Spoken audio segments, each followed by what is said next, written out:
Today we have some special guests to discuss a very, very important topic. Keisha L. Jackson is a U.S. Air Force veteran and family caregiver. She was in the military for 22 years, and as a caregiver for her mother, who had stage 4 inoperable lung cancer, Keisha started learning about caregiver resources to share with other caregivers. We also have with us Jessica Allen from FINRA, Military Spouse Fellow and Accredited Financial Counselor.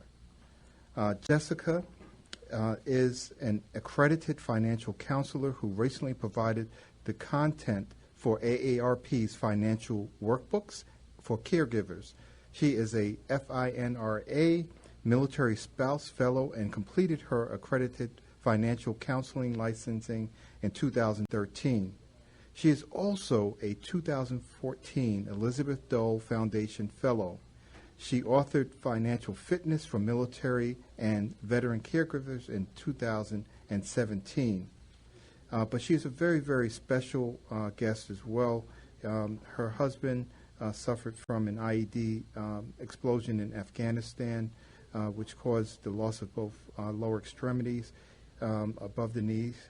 And she now has other medical issues to deal with his care, but she's also part of the VA caregiver program and has had multiple successes in the media, illustrating the points that she feels are so important for veterans and the country, everyone in this country to know.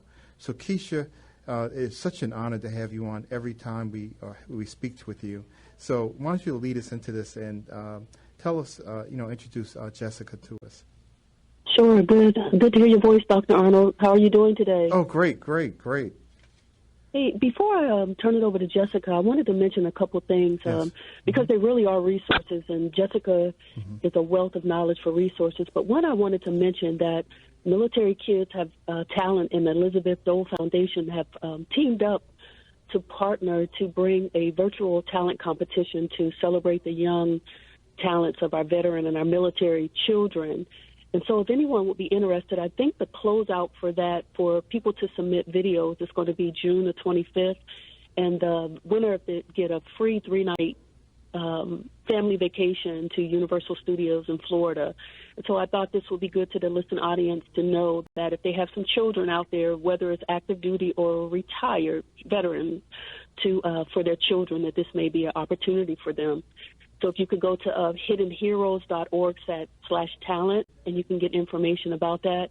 And the other thing I wanted to mention is Dr. Canterbury, who is a pharmacist. We had him on, I think in April, and he talked about over-prescribing medications and how it's killing our patients. He is doing a series, Drugs with Dr. DeLon series, which is focusing on patient advocacy, empowerment, and health savings. He's going to be talking about like medications to avoid dementia, letting your genes, that's GENES, choose the right medication, and ways to save money on medication. So if you want to go find out more, go to geriatrics, that's GERIATRX.org, or give him a call at 404-484-5092. I wanted to mention both of those because there is indirectly there are resources that will be related to what Jessica is going to talk about. And right before Jessica comes on, I got an opportunity to listen to a town hall from AARP and Blue Star Family. They had a virtual town hall, and they were talking about financial and emotional challenges facing the veteran and military caregivers. And we know that 5.5 million veterans and military, there are 5.5 million veteran caregivers across the United States. 20% of veterans and military caregivers are providing care, which is causing financial strain on them.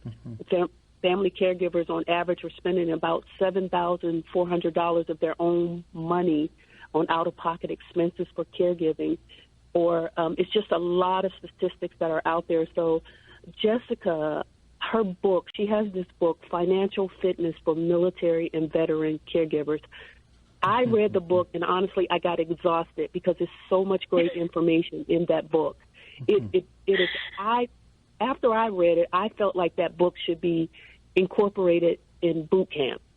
And I also felt like it would be really great being in the Air Force myself, that if it was a part of our NCO, our leadership training, it's a very, very good detailed book. So I wanted Jessica to come on today to talk about the book, to talk a little bit about her background if she wanted to talk about a book, and then also talk about some resources, financial resources that could be available to our veteran community. So hi, Jessica. Hi, Jessica. Hey, how are you guys? Thank you so much for having me on. Oh, can you give the name of that book again? That is, I think people need to hear the name of that book. It sounds like it's if Keisha says it's great, it's probably phenomenal. Financial Fitness for Military Caregivers. Okay. I think I might have even put military and veteran caregivers in there, but I know it's financial fitness is how it starts off. Okay, great. And thank you for your kind words, because that was a labor of love. That came out of a lot of frustration. So my husband joined the service. He joined the Army in 1998. We met about a year after he was in. We got married in 2001. And we had 2 children, and then he was wounded in 2011. And, you know, my husband was infantry, so I was prepared for him to either come home or not come home. I was never prepared for him to come home wounded. And as we went through that journey together, my frustrations just kept growing, because why did I have to fight so hard to get this information? Why? That didn't make any sense to me. But before my husband went to Afghanistan, I attended a briefing on what would happen if he was killed in combat. But no, there were no briefings about what if he's wounded. Yeah. And I had no idea what was going to happen. Luckily, my uncle was a lieutenant colonel at the time of my husband's injuries. And so when he called to see how I was doing, I was freaking out, because in the civilian world that I'd always been in, when you get wounded, you know, you lose your income. You're like living off of Medicare and Social Security. And my uncle said, oh, no. He was wounded in the Army. You're going to be taken care of, and they'll walk you through it. And he truly believed that. And that's kind of what happened, but not really. And I thought from the beginning we could have done better. And so that's why I ended up writing that book. It was just out of frustration. Wow. Yeah, so what was that journey like? I mean, going through the process of becoming a caregiver, because it sounds like you have, explored or have been part of many different aspects of a battle that people go through, in trying to take care of a loved one who was injured in war. And so how was that? What was that like? And what lessons did you learn? Exhausting is really how it's like. See, the thing is with the Army is so let me just go through my journey. So what happened was January 22nd, 2011, I was actually working on a tax return, because that's what I do. And I get a phone call from my sister, who was really upset because she said the Army had called my mother, and my mother just said, just talk to Jessica, she knows what to do. And my mother was in shock, basically, because what I had set up was if my husband was killed in combat, that the Army would bring my mother to be there with me, so that way I wouldn't receive the news by myself. Right. And my mother had been briefed on that, but that was just something that she and I shared together. My mother was less than an hour from me, so she could easily be to me really quickly. So the Army had called my mom, and so she knew it was bad. She just didn't know how bad, and my sister had no idea, because she's a civilian with no military history, so she had no idea what she was walking herself into. And so she calls me, and she says, hey, the Army has called. Mom is freaking out. I don't know what to do. And I said, okay, they would have given her a phone number. And she said, yeah, I've got it right here. I said, give me that phone number, and y'all are going to need to come to the house, because something's really wrong with Chaz. And more than likely, he's going to die today. And my sister said, when I said that, she was like, oh, my God, like, are you serious? And I said, yes. So I need you to remain as calm as possible, because this is going to be a bad day. And then, I took a moment, and I took a moment to breathe. And I called the number, which was Fort Campbell's Rear Detachment, and I talked to a very delightful man, and bless his heart, he was struggling to tell me the information, because he was actually friends with my husband. And I finally said, I need you to just read me the letter. I used some colorful language. I'm sure you guys are tracking that. Yes. I wasn't as nice as I sound. Oh, yeah. Yeah, in that situation, yeah, absolutely. And I said, you are holding the ticket to my husband, so I need you to just read the freaking piece of paper, or I will be in your face in like 20 minutes because I know where you are, you know? And he said, That's an Army wife, yeah. Okay. Yeah, he's like, okay, I'm just going to read it word for word. I said, that sounds great, you know? So he reads the paper, and it just says, while on a dismounted patrol in the Zari District of Afghanistan, Staff Sergeant Charles R. Allen detonated 40, well, at that time we didn't know it was 40 pounds, detonated IED, and they were evacuating him from the battlefield, and that's all we had at that point. And they had some firsthand accounts, and basically everybody thought he was going to die because turned out it was a 40-pound IED. So you can imagine how huge that was, right? And so at the time, the guys thought it was the adrenaline getting him through. But the cool part was, it's one of those things, like looking back at our journey, it's amazing just the people on our path that were just sitting there waiting. There was a bird in the air, and the pilot, no kidding, our kids went to preschool together. Oh, wow. And he was just circling, and he landed and picked up my husband and got into the first, isn't that crazy? Got into the first stop, and no kidding, one of the surgeons in the first ER was a tax client of mine. You are and he put it together. Me. I'm not at all. He put it together really quickly that this was my husband, and he leaned over and he said, "You are not dying today because your wife does my taxes." And it became a joke later on. We're still in touch. We're still all in touch to this day, by the way. Yeah. And he got him patched up and they ended up saving his arm.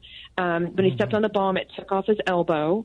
So his arm is fused. They took skin and muscle off of his back and transferred it to his right arm to save his arm. Yes. And it's in a bendable. It's fused in a bendable position. So most people don't realize that there's anything wrong with his arm because he has full dexterity in his hand, but no movement in his wrist or elbow. But he's able to wheel himself really, really well. We call him like a 1.5 amputee because that's really all he has left. Oh, wow. You got to have some fun with it. Yeah. And then, we didn't know that when I was talking to Rear D, and he said, okay, the next step, when you're ready, you need to call this number. And it was Army casualty. And so I took a moment. I called my best friend from college, who we've been through everything together, and her husband had just been diagnosed with testicular cancer about 3 months before Chaz was injured. It was a very short time. And all I said on the phone to her was, "It's my turn." And she immediately knew, like I hadn't even gotten the words out, that he had been hurt. She knew, and we just started crying, and we got it all out. And then I started talking, and I told her what I knew. And at that point, I thought I was waiting for my mom and my sister to get there, and then to call the Army to tell them where I was and all that good stuff. And I got off the phone with her, and she said, "Okay, you're ready to call the Army." And I said, "Yeah, I think so." And so I called the Army cash number, and they found out he was stable at that point. They'd gotten him to the first medical facility, and they got him stable. And they said, he's stable. They really think he's going to be able to come home. We don't think we're going to have to send you to Germany to meet him. They're saying he's going to meet you in D.C. And I was like, wait a minute, what? Because this is not what I got. And they were like, no, it's bad. He's really bad off, but he's doing so well. It's looking really good for him to be to you before you can get to him. And I said, okay, well, my passport is ready. And then they said, just in case he turns to the south, turns south, where are you going to be? We need you to stay in one location and don't move. And I said, okay. And what's crazy is looking back is the one thing that I'm so glad I did was the Rear D offered to call his parents. And I said, no, let's not call his parents until we know a little bit more. And it was probably the best decision I made because I got the he may not make it call, and they got the he's only lost his legs call.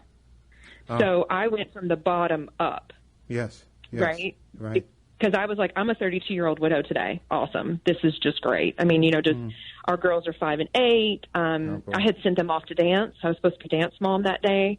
And our friend came to drop his kid off, and I had the phone in my chest, and I was still talking to Rear D at that moment. And Chris looks at me, and I said, I can't be dance mom today. Chaz stepped on an IED, and he said, stop talking. I've got this. And he just went in and he grabbed my kids and took them off to dance. And I texted the dance teacher and I said, please try to keep it together, but this is what I'm dealing with right now. This is all I know. Just keep my kids happy. And she said, okay, I got it. Right. And then she told me later on she had to go to the bathroom and just have a complete meltdown. And then she said, and then I did what you said. And it's so fun now because our oldest daughter is now 18. 18. And Wow. she's a college freshman. Yeah, she's doing great. And she did a podcast for Grace of the Military Child, and I got to listen to it, and it was insane listening to what was one of the worst days of my life was actually a good day for her because she remembers what the dance people did.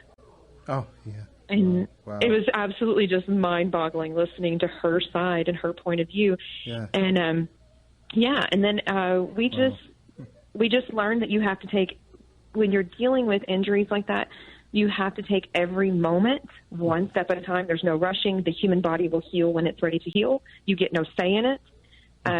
You can get mad, but guess what? There's nothing you can do. Your body will respond how your body wants to respond. He's had 3 flesh-eating bacteria try to kill him. The surgery to transfer his back to his arm was like 8-9 hours. It was insane. It was horrible. That was probably the worst day of our whole journey, was just getting him through that surgery. But we knew it was necessary, so we had to get there. And we didn't bring the girls at first. Fisher House Foundation actually flew me back and forth every Wednesday. I would leave. My mom would come up from Nashville to Clarksville, and I would fly to Nashville to D.C. I would be with Chaz. I would get to Chaz about lunchtime after I dropped my kids off at school. I'd spend a week with him. I'd take another flight after lunch from D.C., which thank goodness for time zones, because that really played, because I'm on Central and they're on Eastern, so that really worked in my favor. But I would fly back and be there to get the girls off the bus, and then my mom and I did that every week from January to May. Wow. You know, Jessica, we're running low on time, but I want to have you back, though, because your story, and Keisha, we have to have her back, because your story is the foundation. I told her I would love for her to do a series because it's absolutely incredible. Yeah. Absolutely incredible. Because there was a documentary you also had called Sky Blossom, and I know you were on the Today Show and, the Kelly Clarkson Show. And, is there a place that you would recommend people to go to? Is there a website, a telephone number, some kind of support system that you think is important for people to know about? Elizabeth Dole Network is really good. The Elizabeth Dole Foundation, it's a pretty good network, especially their little Hidden Heroes community. Some people are not crazy about Facebook and reaching out, but at least there you could find a familiar friend. We live out in a rural community now, and so it's really hard. Like where we are, there are 0 military families, and so that is a really interesting dynamic. Military children are so different, and they are absolutely amazing and resilient, and I think they could rule the world because of what all they have learned through their military service. But, I would recommend the Elizabeth Dole Foundation and go through their Hidden Heroes community and find a friend there, because you can't do this alone. You cannot. It is impossible to do this alone. And it sounds like you've already helping millions of people, because you contributed to the AARP's financial workbooks for caregivers. So I would tell people, go and look at everything you've done. Maybe Google your name, because I'm sure a lot's going to come up under Jessica Allen. Yeah. Dr. Arnold, I definitely want to just repeat that again. Yeah, it was financial fitness for military and veterans. That is Jessica Allen. She is the author of that.